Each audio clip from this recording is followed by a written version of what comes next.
Ano ba ang advantage ni Live Good kung kumpara sa traditional MLM?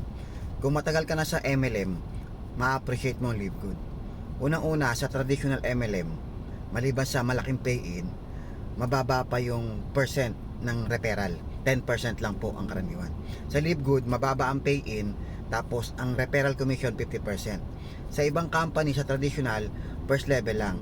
Sa Live Good, hanggang 10th level. O kaya mas malaki po advantage ng Live Good.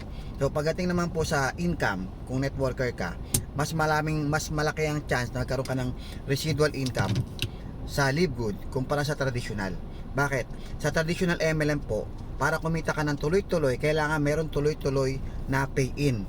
Okay? Kung every month may pay-in ka, every month may income ka. Pero pag wala ka ng pay-in that month, wala kang income. Unlike sa Live Good, kahit wala kang pay-in na bago this month, pwede ka pa rin kumita. Bakit? Kasi lahat ng mga members ng mga grupo mo na nagsasubscribe, may kita ka dun. Ang tawag doon residual income. Buwan-buwan meron kang residual income sa group mo. Kahit sabihin mo stagnant yung grupo mo, tuloy-tuloy ang monthly income mo. So yun yung hindi nila nakikita. Sa product naman, kung user ka, napakamura po ng produkto natin. Kung seller ka, ganun din. Malaking bagay din po yung dropshipping. Malaking bagay din yung napakamurang product. Okay, so kaya mas advantage po talaga ang Live Good pagdating sa MLM. Kung ikaw ay papasok sa MLM o ikaw ay papasok sa kumpanyang kagaya nito, malaki chance mong kumita ng malaki. Kaya mas marami pong pumapasok kay Live Good kasi ganun siya kaganda. Yung bagong concept ng club membership. Kung hindi mo na-appreciate, malaki nawawala sa'yo.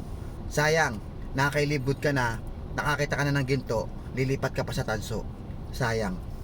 Kaya kung ako sa'yo, mag-stay ka kay Live Good, mag-focus ka kay Live Good, kasi nasa magandang kumpanya ka na, nasa magandang concept ka na. Walang bibitaw dahil lahat po na mag-stay, lahat na magtutuloy, malaki po naghihintay sa inyo.